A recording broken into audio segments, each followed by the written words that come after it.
Y pues miramos acá, ¿verdad? Que teníamos dos suelos, ¿verdad? Teníamos dos suelos, uno húmedo, que es la figura número uno seco, y de ahí extraíamos un agregado, un PETS, un terrón, como gusten llamarlo, ¿verdad?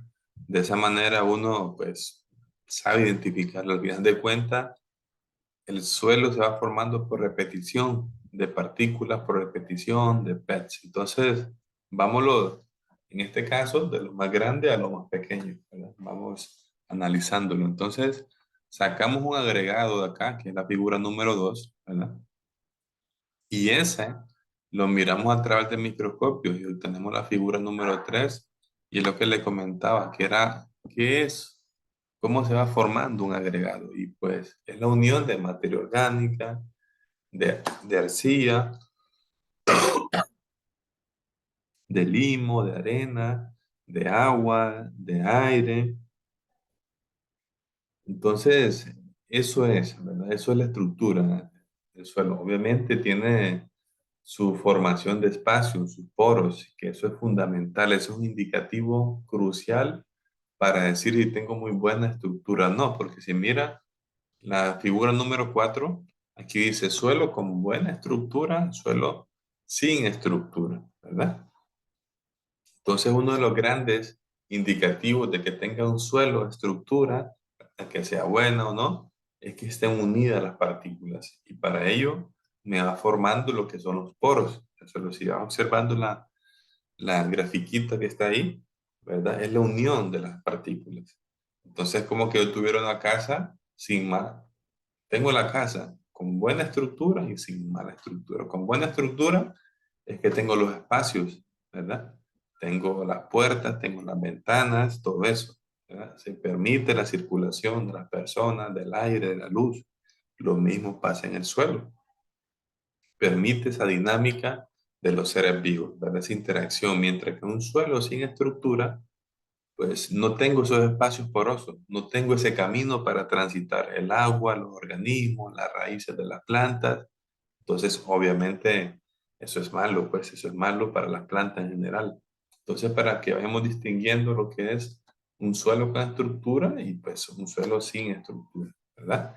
Y si somos más específicos dentro de las suelos con estructura, si miran la figura número 5 acá, es cómo se van uniendo esas partículas. Al final de cuentas, ¿quién hace que se vaya uniendo eso? ¿Quién es el pegamento ahí? Son los coloides del suelo, son las arcillas del suelo, en la materia orgánica, son los nutrientes, o sea, lo que tiene carga eléctrica. Eso es lo que va uniendo. Ese es el cemento de las paredes, ese es el cemento en el suelo. Por eso es fundamental los coloides, ¿verdad? Los nutrientes, el agua, todo lo que tiene carga va aportando, por decirlo así, su granito, ¿verdad? Para que se vaya formando lo que es esta unión de las partículas. Y la figura número 6 nos dice ese comportamiento que tienen los suelos, porque hay diferentes tipos de arcilla. ¿Y cómo es que se forman esas grietas? ¿No? Es que el suelo tiene, no todos los suelos, obviamente. El suelo, dependiendo del tipo de arcilla, hay unas arcillas que se hinchan y otras que se expanden, porque se hinchan o se expanden y se contraen, como que fuera de esos artículos, de esos que cantan los vallenatos, por decirlo así, ¿verdad? Entonces, ese es el ejercicio. Cuando se deseca, se contrae y se observan, obviamente, esas grietas. Cae de nuevo el agua y pues se expanden, se ensanchan, beben agua, por decirlo así, beben agua las arcillas y se vuelven más gorditas y obviamente se cierran esas grietas, ¿verdad? Entonces, esa es como una dinámica de cómo se va formando la estructura de los suelos, que es bien dinámica. Así como la puedo construir, pues la puedo destruir, ¿verdad? En ese sentido. Y existe unas clasificaciones que, pues eso lo hacemos más en el campo, ¿verdad? Para irlo identificando, pero de igual manera existe una clasificación de las estructuras, acá por su forma, por su tamaño, por su grado, y más que irla viendo, como les comento, que irlas describiendo es más de irlas reconociendo en el campo, ¿verdad? Por eso son valiosas las prácticas. Miren acá la clasificación de la forma.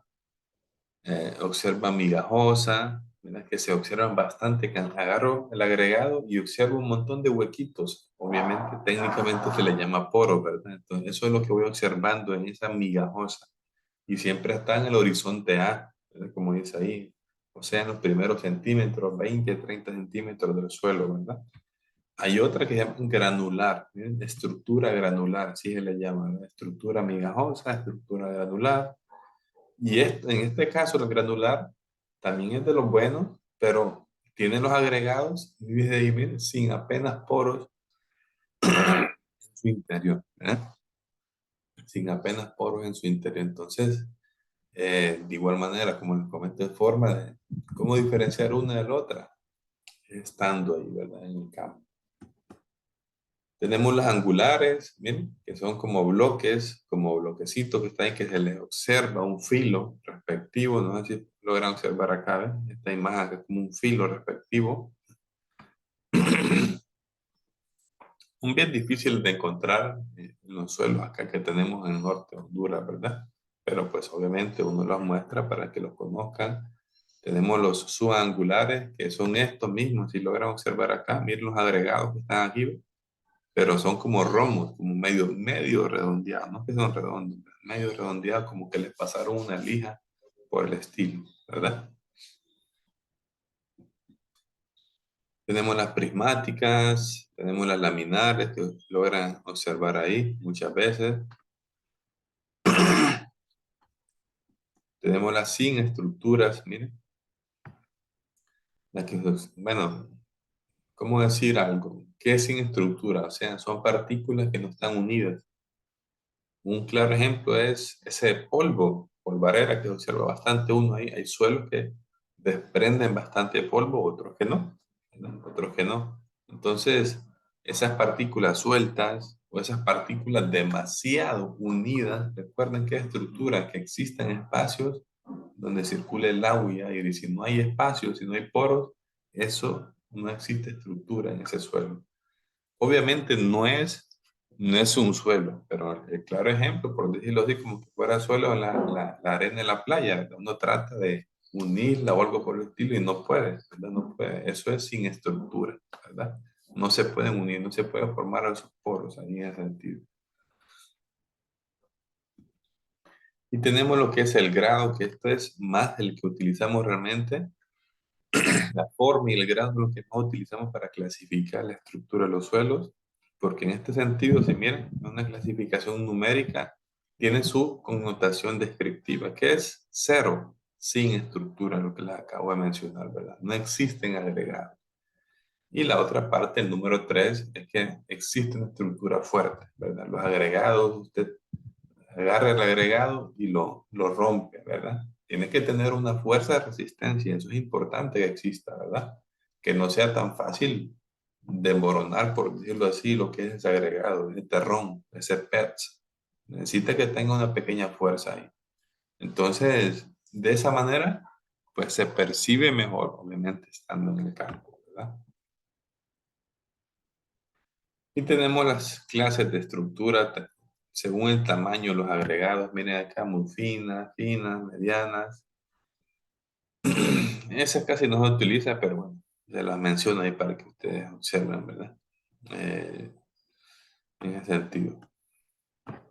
Entramos a otra de las propiedades que son muy importantes, miren, son muy valiosas. Salimos de la estructura del suelo, conocimos primero la textura, ahorita pasamos a la estructura del suelo y ahorita entramos a la densidad y porosidad total. De igual manera, ya saben ustedes, cualquier duda que puedan tener sobre las anteriores, aunque no la hemos visto hoy, con todo gusto, ¿verdad? Uno está ahí para aclararles el panorama, sus relaciones principalmente. No es cuestión de memorizar, es de relacionar los factores que están incidiendo en cada una de estas propiedades físicas del suelo, ¿verdad?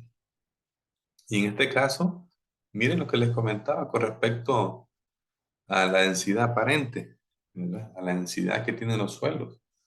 Está bastante relacionado al sistema radicular, ¿verdad? Esta propiedad de densidad está bastante relacionado. Porque recuerden ustedes que el suelo, por decirlo así, no es blandito, ¿verdad? No es como gelatina, tiene su dureza. Entonces tiene una resistencia a su modificación, ¿verdad? Si usted mete el machete, si usted mete el asadón, si usted mete la piocha, le va a costar hacer un hueco, por decirlo así, ¿verdad? Entonces tiene una resistencia, ¿verdad? Tiene su dureza. Entonces a eso hace referencia la resistencia mecánica, ¿verdad? Y pues, obviamente, estas bondades que tiene el suelo están relacionadas con el aporte, ¿verdad? Con la disponibilidad de agua y nutrientes, ¿verdad? Por parte para la planta. Entonces, esta resistencia que tiene el suelo está regulado por una serie de factores. En primer lugar, por la compactación y en primer lugar por la humedad del suelo. Esos dos condicionantes influyen bastante en lo que es esta resistencia del suelo a poder sido elaborado, ¿verdad? Para poder modificarlo, para poder meter un arado respectivo, ¿verdad? Y pues obviamente cuando yo utilizo los arados, yo utilizo remoción del suelo es para proveerle las condiciones para el sistema radicular de mi planta. Entonces por eso está bastante relacionado estas propiedades con el sistema radicular, ¿verdad? Se hace énfasis en ese sentido. Y miren acá lo que dice la densidad aparente. Recordando que la densidad aparente, por decirlo así, es como que yo tuviera una casa que mide 5 por 5, 5 de largo, 5 de ancho y ponerle unos 5 de alto, ¿verdad? Son 5 metros cúbicos, ¿verdad? 5 metros cúbicos, pero eso es solo las dimensiones, pero en su interior tiene espacios, tiene los cuartos, tiene la sala, ¿verdad? Tiene un espacio poroso las casas, totalmente, todas las casas y es donde nosotros vivimos. Entonces la densidad aparente hace lo mismo. Usted mide 1 metro de alto, 1 metro de ancho y 1 metro de profundidad en el suelo y lo que saca ahí es 1 metro cúbico. Entonces la densidad aparente calcula, mire, calcula ese peso, ese volumen tomando en cuenta los espacios porosos que hay en su interior, ¿verdad? Eso es lo que va calculando, lo que va cuantificando la densidad aparente. Entonces, miren ahí, ¿de qué depende la densidad aparente? Depende de la textura, depende de la estructura, de lo que hemos visto anteriormente, de la materia orgánica, de la humedad del suelo, todo eso ya lo hemos visto. Y de la compactación. ¿Cuál compactación? Pues, si en su suelo utiliza maquinaria agrícola, utiliza ganadería, esa fuerza de compactación va impactando en esta densidad aparente, ¿verdad? En esta densidad aparente. Entonces, recordando que cuando estamos hablando de densidad aparente, estamos evaluando de igual manera, de forma como indirecta, la estructura del suelo, ¿verdad? Entonces, mire, dice ahí, las líneas en rojo, teniendo en cuenta el espacio ocupado por los poros. Recuerden lo que es la estructura, que exista poros. Eso es una buena estructura. Mi suelo que tenga poros. Entonces, la densidad aparente contabiliza esos poros, ¿verdad? Por ello que se utiliza bastante como un buen indicador de la compactación, ¿verdad?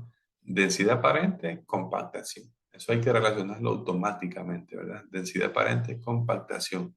¿Y qué dice ahí? Evalúa la reducción de ese espacio poroso, ¿verdad? De ese espacio poroso que tiene un mayor tamaño. Por eso ese espacio poroso sirve para el drenaje del agua. Entonces, si la densidad aparente mide el espacio poroso que sirve para drenaje, entonces va midiendo la compactación de igual manera. Entonces, cuando existe compactación, pues viene el agua, se me hacen los típicos charcos, ¿verdad? Entonces, el agua no puede entrar. Ese espacio poroso que sirve para drenaje está tapado, no existe. Es lo mismo que sucede, pues obviamente con las ciudades, cuando está lleno de basura la alcantarilla, se inunda rápidamente, ¿verdad? Para eso sirve la alcantarilla, para conducir el agua para lugares más seguros. Entonces, lo mismo sucede en el suelo. Si no existen estos espacios porosos o si están tapados, por decirlo así, rápidamente se le va a inundar, ¿verdad? Y eso significa que está compactado, ¿verdad? Está compactado mi suelo. Por ello, si mira acá el segundo parrafito dice, yo determino la densidad aparente de mi suelo el día de hoy. Yo cultivo chile, por ejemplo, jalapeño. Entonces puedo medir la densidad aparente dentro de un año para ver si las prácticas que he realizado en ese tiempo van a estar incidiendo en la compactación de mi suelo. Y recuerden, compactación crea una serie de problemas no solo para el agua. Y si no puede entrar ni el agua, imagínense cómo va a entrar el oxígeno, cómo van a entrar las raíces de las plantas que estoy cultivando, ¿verdad? Esa es la importancia de la compactación. Ese es su impacto negativo sobre el rendimiento de los cultivos. ¿Cómo va a crecer esa planta? ¿Cómo va a obtener sus alimentos? El agua, los nutrientes. Esa es la gran meollo del asunto. ¿Por qué saber la densidad aparente de mi suelo? ¿Por qué saber la compactación de mi suelo? ¿Verdad? Ese es lo gran problema que tengo con los suelos compactados, ¿verdad?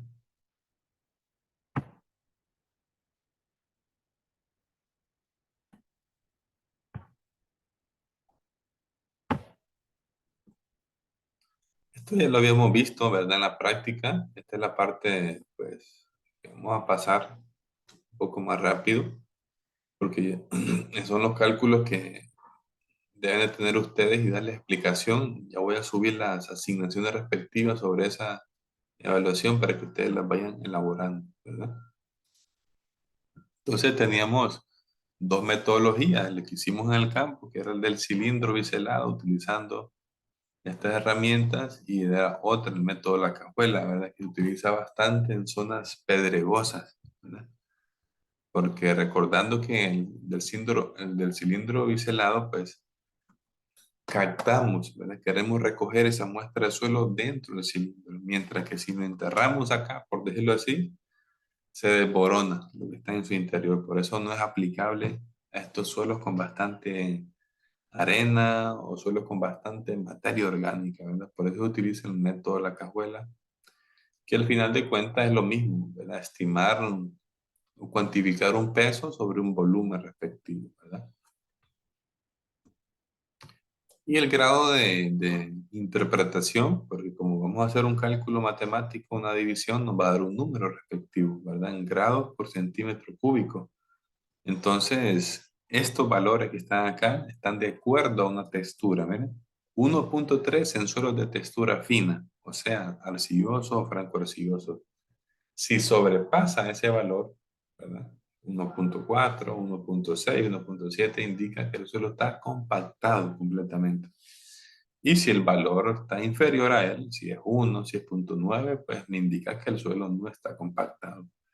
Y lo mismo sucede para las otras categorías de la textura media como la textura gruesa, ¿verdad? La interpretación es realmente sencilla en ese sentido. Decir si mi suelo está o no compactado, ¿verdad? Si sobrepasa esos valores dentro de esas categorías, el suelo está compactado. Existen problemas. Por eso es valiosísimo determinarlo, ¿verdad? En los diferentes horizontes que podamos tener en el suelo. Y nos encontramos con la porosidad del suelo también, lo que es, como el nombre lo dice, los poros, cuantifica los poros que existen en el suelo, ¿verdad? Ese volumen que está siendo ocupado ahí por poros, por espacios vacíos, ¿verdad? En ese sentido. Y tenemos dos tipos de poros, los microporos, miren, microporos que están ahí, o macroporos, ¿verdad? De manera que los microporos son los que están en el interior de los PETs, ¿verdad? En el interior del terrón. Esos son los microporos, que eso sí lo podemos observar. Agarramos el terrón y miramos esos orificios ahí, ¿verdad? Esos son los microporos, y los macroporos son los que están, ¿verdad?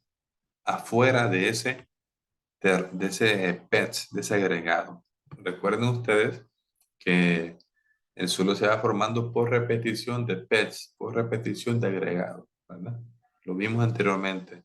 Los microporos están dentro del agregado y los macroporos son los que están formados entre, ¿verdad? Un agregado y otro, un terrón y otro, ¿verdad? ¿verdad? Esos son los agregados que están, esos son los poros que están formándose ahí, que son de mayor tamaño. Y la función específica que tienen cada uno de ellos es fundamental. Los macroporos, que son de mayor tamaño, sirven para circulación del agua y aire. Y los microporos, miren, es fundamental, ¿verdad? Cayó un chaparrazo de agua, cayó un agua normal o llovió muy poco, ¿verdad? Toda el agua que queda almacenada en el suelo, que lo utiliza la planta, queda en los microporos. Por eso es fundamental e importantísimo que existan esos microporos, ¿verdad? Entonces, los macroporos sirven como el drenaje, ¿verdad? Entró el agua y salió, pero gran parte de esa agua también queda almacenada, que es lo que utilizan todas las plantas. Si el suelo estuviera seco completamente, si no existiera agua, no estuvieran vivas las plantas, ¿verdad? Te duran una semana, te duran 2 semanas, inclusive las silvestres, que son más resistentes, padecerían. Pero uno siempre mira las plantas silvestres que están felices, que están verdecitas, siempre las mira uno, ¿verdad? Entonces siempre encuentran agua en los microporos, ¿verdad? Eso es importante determinarlo. Entonces, por eso es fundamental, ¿verdad? Conocer estos cantidad de poros que pueda tener el suelo, ¿verdad? Qué tanto espacio existe ahí para que circule. Miren, acá abajo están las relaciones de ellos. ¿Ven? Sirve para drenaje, sirve para infiltración, sirve para almacenamiento de agua, para irrigación, entre otras más, ¿verdad? Entre otras más, va ayudando lo que es la porosidad.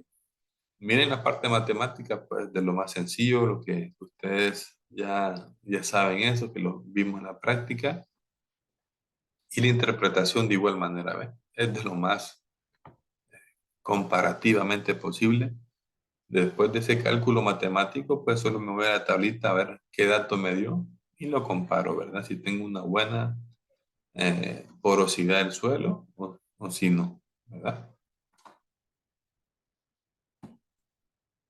Muy bien. Entonces, en este caso de la densidad aparente y porosidad, está muy relacionado a la compactación del suelo.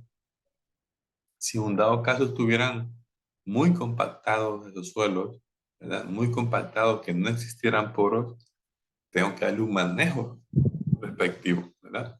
Y en muchos casos, para ello colaborar con la materia orgánica es fundamental. La materia orgánica me va formando esos poros, ¿verdad? Me va generando una gran actividad de los organismos y los organismos me van ayudando a crear esos poros también, ¿verdad? Ellos son los albañiles que existen en el suelo. Ellos son los que van uniendo esas partículas ahí, ¿verdad? Entonces, es importantísimo, ¿verdad? Es importantísimo que vayan concibiendo eso. Sí, están los materiales para hacer la casa, pero al final de cuentas se ocupa alguien que los vaya uniendo y esos son los organismos, ¿verdad? Por ello la materia orgánica es importantísima para ir haciendo esos poros en el suelo. Esa es una de las alternativas, ¿verdad? Lo otro es utilizar lo que es un subsolador, cuando tengo el suelo compactado, ¿verdad? Eso lo van a ver en la clase de mecanización agrícola, que es un gancho que tiene un metro y pico de profundidad, uno nada más, y se entierra. Eso es para romper. Es como que tuviera un queso seco, ¿verdad? Entonces tengo que partirlo y pues eso es lo que va haciendo el subsolador, ¿verdad? Ir rompiendo esa capa dura que está en el suelo, que me está impidiendo el crecimiento de las raíces, el movimiento del agua y del aire. Y acá entramos, miren, acá entramos a esta característica que está íntimamente relacionada con la preparación del suelo, ¿verdad? Lo que es la consistencia. Lo que es la consistencia, como pueden observar ahí, es la resistencia que tiene el suelo, como les comento, no es gelatina el suelo, ni tampoco es un como queso duro, ¿verdad? Ellos tienen una resistencia a ser deformado, ¿verdad? Debido a las fuerzas que uno le aplique, ya sea tracción animal, ya sea una piocha, ya sea un tractor, lo que sea, ¿verdad? Entonces esta deformación puede ser por fragmentación, que se va quebrando a pedazos. Puede ser por el flujo de los mismos materiales, lo mismo que pasa con los deslizamientos, con los derrumbes. No se parte, sino que toda la montaña como que se subió a una patineta y se desplaza, ¿verdad? Se desplaza. Eso es deformación. Eso es deformación, me va destruyendo toda la estructura que tengo ahí, ya sea que, como les comento, que se parte o se desliza o se mueve todo. Entonces, eso es deformación, ¿verdad? Y eso depende, miren, del contenido de humedad, de la materia orgánica, el tipo de arcilla, ¿verdad? Nosotros miramos que me llovió en toda la zona, gran cantidad de agua, un día, 2 días, 3 días, pero los derrumbes muchas veces solo se observan en ciertas partes, no se van a observar en toda la montaña. Entonces, obviamente hay que ir analizando cada uno de esos casos, ¿verdad? Estos factores que les estoy mencionando acá, la cantidad de agua que cayó en aquella zona con respecto a esta, la pendiente que pueda tener, ¿verdad? La pendiente que pueda tener en esa zona con respecto a otra, todo eso va influyendo con respecto a ello, ¿verdad? Estos deslizamientos.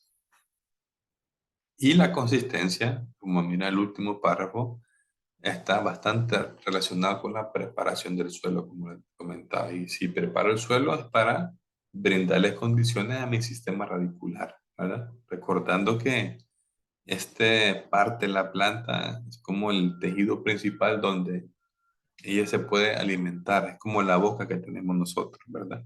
Por ahí entran los alimentos. Y para ello, para ir comprendiendo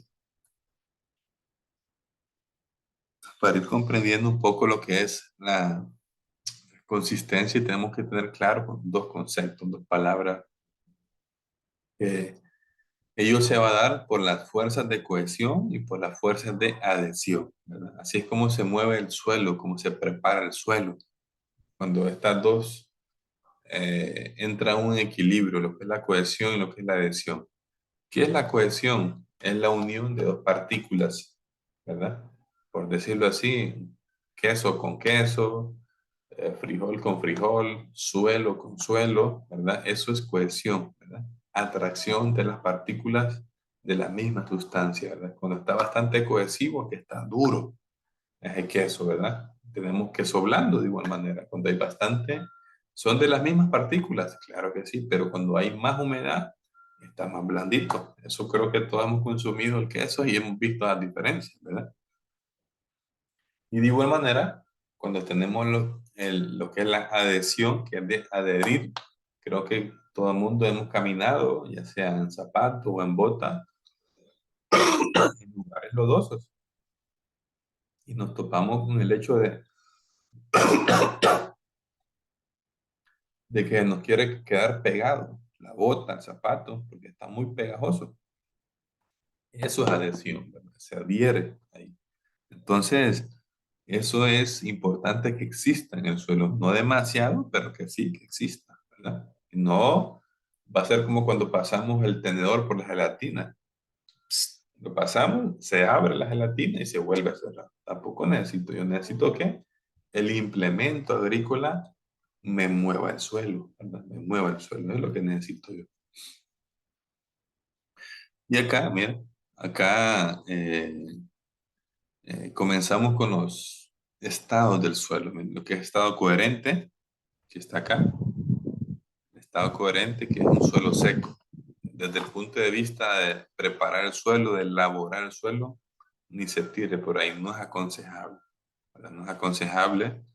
Se presenta demasiados grumos, ¿verdad? Demasiados pets muy grandes, como puede observar ahí en la imagen, ya sea que coloques posiblemente una semilla, posiblemente un trasplante de X planta, eh, puede haber accidentes. Ahí le cae un terrón de esos y se generan problemas, ¿verdad? Se generan problemas, no pueden hacer la planta. Y técnicamente no es muy bueno, ¿verdad? No es muy bueno en ese sentido. Y tenemos, miren, del estado seco y le agregamos un poquito de humedad, estado de friabilidad, se le llama de fragilidad. Ese es el estado de mejor calidad, ¿verdad? Ese es el estado de mejor calidad para los suelos. Al aumentar un poco el grado de humedad, ¿verdad? El suelo es blando, dice ahí, ¿verdad? Y es el momento óptimo para preparar el terreno. Entonces, ese punto se mira en el campo. Aquí no se puede explicar de forma teórica, hay que verlo en el campo y con la práctica, porque recordando que tenemos diferentes tipos de textura, tenemos diferentes tipos de estructura en el suelo. Entonces, en este punto es cuando llega uno como a la capacidad de campo. Ni mucha agua, ni seco el suelo. Y por último dice ahí, mire, menor alteración de la estructura. Hay que tenerlo bastante claro eso, ¿verdad? Menor alteración de la estructura del suelo. Toda preparación del suelo me va a destruir esta casita, me la va a destruir, ¿verdad? Entonces, desde el punto de vista de la estructura, entonces hay unas que remueven más el suelo que otras. Hay unas que se llama cero labranza, una forma de preparar el suelo que solo remueve el suelo donde va la semilla, ¿verdad? Donde va la semilla. Entonces, y hay otra convencional que me remueve todo, que es lo típico que normalmente mira uno, que remueve todo el terreno. Y muchas veces se hace porque hay demasiada vegetación, hay demasiada arbence, ¿verdad? En ese sentido, y se justifica hacer eso por eso mismo, ¿verdad? Pero vienen otras connotaciones y problemas para, para el suelo mismo y para el cultivo de interés, que me salen muchas semillas que estaban ahí dormidas y comienzan a crecer las arbences o las malezas, que son competencia directa con el cultivo de mi interés, ¿verdad? Entonces, este es el estado de fragilidad. Este es el mejor estado para preparar el suelo, ¿verdad? Un poquito de humedad y nos vamos ahí. Entonces, como ya salimos de esta etapa óptima, de este estado óptimo, pues estos estados plásticos, como de fluidez, pues obviamente no son los óptimos, ¿verdad? Hay demasiada agua para preparar el suelo, ¿verdad? En el estado plástico hay demasiada adhesión, es como que estuviera demasiado pegajoso el suelo, ¿verdad? Es muy malo para el suelo mismo, como aumentan los costos de combustible, porque si está más pegajoso le va a costar andar más al tractor, ni digamos al animal, ¿verdad? Tracción animal, entonces le va a costar más preparar el suelo al pobre animal o va a consumir más combustible, ¿verdad? En ese sentido. Y el estado de fluidez es este que está ahí, ¿eh?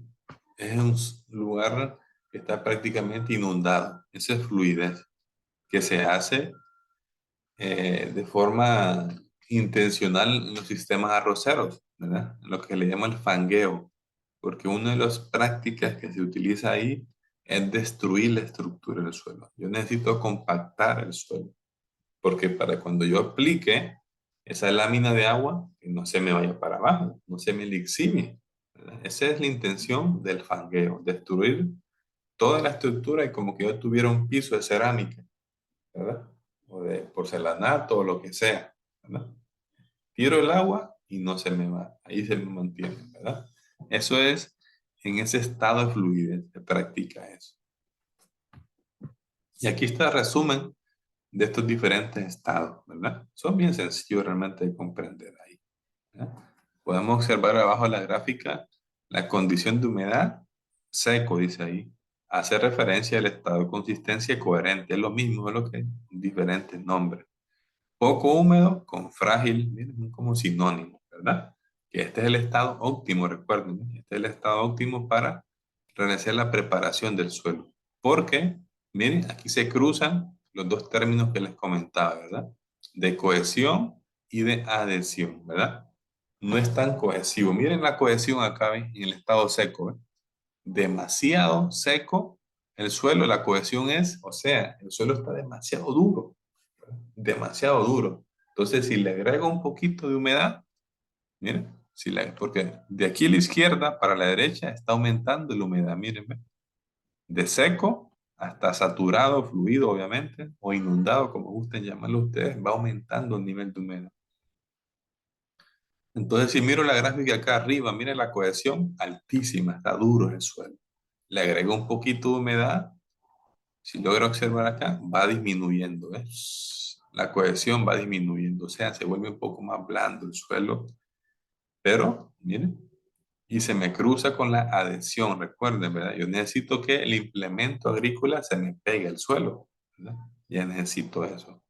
No que esté muy adhesivo, pero sí necesito para remover el suelo. Entonces, cuando se cruzan estos dos, miren, cuando se cruza la cohesión con la adhesión, coincide con el punto de poca humedad, ¿verdad? Es el momento óptimo para elaborar el terreno. Ya saliendo de esa etapa, ya sea muy seco o demasiado húmedo, pues obviamente para esta práctica de laboreo no es aconsejable, ¿verdad? Salvo el caso del sistema arrocero, que es cuando está demasiado, miren, saturado, fluido, que solo en ese caso, ¿verdad? O muchas veces se hace con toda esa intención, ¿verdad? Entonces esto es, miren, más o menos la propiedad física del suelo de consistencia, ¿verdad? Para tomarla muy en consideración porque todo el mundo, en la gran mayoría de las personas, preparan el suelo de alguna manera. Entonces, por eso les reitero y les dejo de consejo que cuando miren a una persona que está preparando el terreno, obviamente que es conocida, platiquen con ella o si se pueden subir el tractor y preguntan, ¿y por qué preparas en este día, en este momento? ¿Qué tomas en consideración? ¿Verdad? Entonces, esas personas, aunque muchas veces no hayan tenido la oportunidad ni de recibir una clase de suelo, ni de ir a la universidad, pero conocen mucho desde el punto de vista práctico, desde el punto de vista empírico. Entonces, es válido sacar esa información de ellos, ¿verdad? Es muy buena y uno la va comparando con la parte técnica, con la parte científica que uno va aprendiendo, ¿verdad? En la universidad. Y acá, miren, acá nos toca lo que es la tabla Munce, ¿verdad? Tenemos estas características físicas del suelo que pues, creo que todo el mundo percibe desde lejos qué coloración tiene, ¿verdad? En ese sentido. Y es una de las características que nos va indicando algo en el suelo, ¿verdad? Ahí, así como uno observa los arcoíris, ¿verdad? Los diferentes colores, en el suelo también tenemos nuestros arcoíris, ¿verdad? Hay tantos colores también que existen en el suelo. Entonces, por eso identificar qué me indica el color. ¿Qué me indica el color negro, el color blanquecino, blancuzco? ¿Qué me indica el color rojo o pardo, amarillento? ¿Qué es esa vaina? ¿Verdad? Entonces, por eso es bueno ir sabiendo, ¿verdad? Ir sabiendo las características porque me va indicando algo, un proceso resultante de algo. Entonces, mañana vamos a continuar con esta tabla Munzer, ¿verdad? De igual manera, hay que ir avanzando en las actividades que puedan tener pendientes en la plataforma, ¿verdad? Y pues con esta información del color vamos a finalizar el contenido para la segunda evaluación y pues vayan repasándola, vayan estudiándola que en un dado momento se puedan normalizar las cosas, vamos a ir a realizar la evaluación respectiva, ¿verdad? Así que si Dios permite, pues mañana nos veríamos.